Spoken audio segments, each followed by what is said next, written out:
৩ বছরে জীর্ণ হয়ে পড়েছে বান্দরবানের দৃষ্টিনন্দন টানেল। জনগণের সুবিধার জন্য টানেল বানালেও কাজে আসছে না। ১১ কোটি টাকার স্থাপনাটি রক্ষণাবেক্ষণের অভাবে অন্ধকার, ফাঁকফোকর আর ময়লার স্তূপে পরিণত হয়েছে। কর্তৃপক্ষ বলছে, তহবিল সংকটে রক্ষণাবেক্ষণ করা যাচ্ছে না গুরুত্বপূর্ণ এ অবকাঠামো। টানেলে ঢুকতেই ঘুটঘুটে অন্ধকার, একটি বাতিও জ্বালানো নেই। তাই দিন দুপুরেই হেডলাইট জ্বালিয়ে চলতে হয় গাড়িগুলোকে। চুইয়ে পড়া পানির কারণে টানেলের ভেতরে রাস্তা কর্দমাক্ত, তৈরি হয়েছে ছোট বড় গর্ত, ফুটপাতের নিচেই জমেছে কাদা।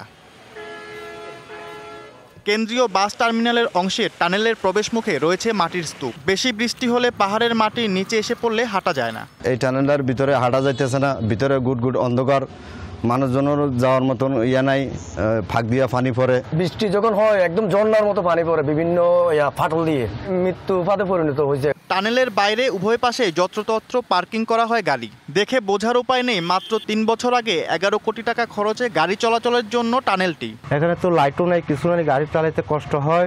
আমাদের জন্য লাইট থাকলে ভালো হবে। মানুষের কোনো নিরাপদের কোনো নেই, বাতি থাকলে ধরেন একটু আলো হয়। বান্দরবান শহরের যোগাযোগ গুরুত্বপূর্ণ হলো যথাযথ রক্ষণাবেক্ষণের অভাবে প্রতিদিনই ঝুঁকি নিয়ে ব্যবহার করতে হচ্ছে এই টানেল। সামনে একটা স্কুল, এখানে ছেলে মেয়ে কেউ হাঁটতে পারে না এবং কি গাড়ি ঘোড়াও চলতে পারে না। যে যায় শেষ পড়ে যায় বা কি কোনো অ্যাক্সিডেন্ট হয়।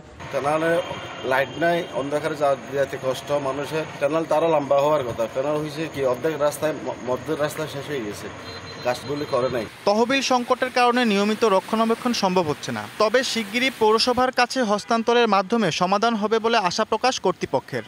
আমাদের নাম টাম সহ বিদ্যুৎ লাইনের সাথে সংযোগ ছিল পৌরসভার কানেকশনের সাথে।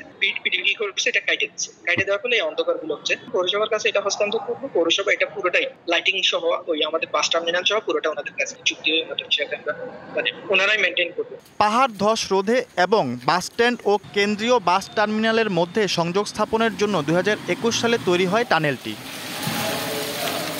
DBC news desk.